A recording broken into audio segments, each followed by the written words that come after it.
साथ लेकर के आप लोगों के साथ से वो विधानसभा तक पहुंचते हैं, तो आपके बच्चे जो भले ही गरीबी में पढ़ रहे हो, उनको भी एक लक्ष्य मिलने का कार्य होता है, एक उदाहरण मिलने का कार्य हो सकता है कि अगर धर्मराज निषाद जैसा गरीब व्यक्ति पहुंच सकता है, मछुआ समाज का व्यक्ति पहुंच सकता है, तो मैं क्यों नहीं पहुंच सकता।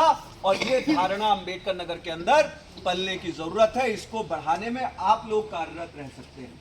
साथियों, हमारे क्षेत्र के अंदर आज अगर आप देखेंगे, एक ही समाज के लोग, 2 विधायक, 1 सांसद, जिला पंचायत अध्यक्ष, 8 जिला पंचायत सदस्य, 80 से ज्यादा आपके यहाँ इसी कटेरी में प्रधानी की सीटों पे बैठे हुए हैं, और उसी के साथ साथ 3 प्रमुख एक ही वर्ग के लोग। क्या एक निषाद समाज का व्यक्ति नहीं पहुंच सकता? क्या सब पे एक ही समाज का वर्चस्व रहेगा? ये हम लोगों को सोचने की जरूरत है, और निश्चित रूप से इस पे आप लोगों को चर्चा करने की जरूरत है, क्योंकि जब आप इस पे चर्चा करेंगे, जब दूसरा इससे पहले लोकसभा का चुनाव हुआ तो उसमें कहा गया कि अगड़ा वर्सेस पिछड़े की लड़ाई, और पीडीए के नाम पे, फर्जी पीडीए के नाम पे लोगों को बटोरा गया।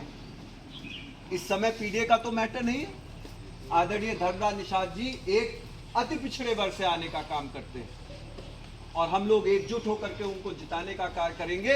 निश्चित रूप से अजीत जी के हाथ मजबूत होंगे, और जब अजीत भैया के हाथ मजबूत होंगे तो आपके गांव जवार के साथ साथ पूरे क्षेत्र का सम्मान बढ़ेगा। और निश्चित रूप से जितना ये काम पहले से ही करवाते चले आ रहे हैं, उसमें और भी मजबूती मिलने को और भी मजबूती मिलेगी, और निश्चित रूप से इनका भी कद और ऊपर बढ़ने का कार्य होगा, और पार्टी में इनका सम्मान, ये सारी चीजें बढ़ने का जरूर कार्य होगा, और आपका भी सम्मान बढ़ने का कार्य होगा। इसलिए अंत में मैं यही कहना चाहता हूं, 15 दिन बाकी है। इन 10-15 दिनों के अंदर आप लोग एकजुट होकर के एक ही आपको चर्चा करनी है कि ये चुनाव एक गरीब बनाम एक अमीर है, ये चुनाव परिवारवाद बनाम एक अधने से, एक साधारण से मछुआ समाज के व्यक्ति का है। जब आप इन मुद्दों के ऊपर चट्टी चौराहों पे चर्चा करेंगे, ऐसा कोई नहीं है दुनिया में जो कमजोर और गरीब के साथ नहीं खड़ा होना चाहता।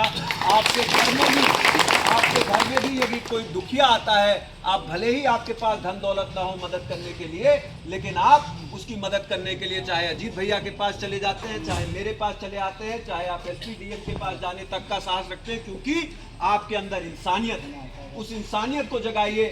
आज उस इंसानियत के तगाजे पर मैं आपको बोल रहा हूं कि आदरणीय धर्मराज निषाद जी एक गरीब व्यक्ति हैं, उनको सबसे बड़ी प्रदेश की पंचायत में भेजिए, अपना मान सम्मान बढ़ाइए, कटहरी का मान सम्मान बढ़ाइए, और इस परिवारवाद को खत्म करने का काम करिए। निश्चित रूप से जब धर्मराज निषाद जी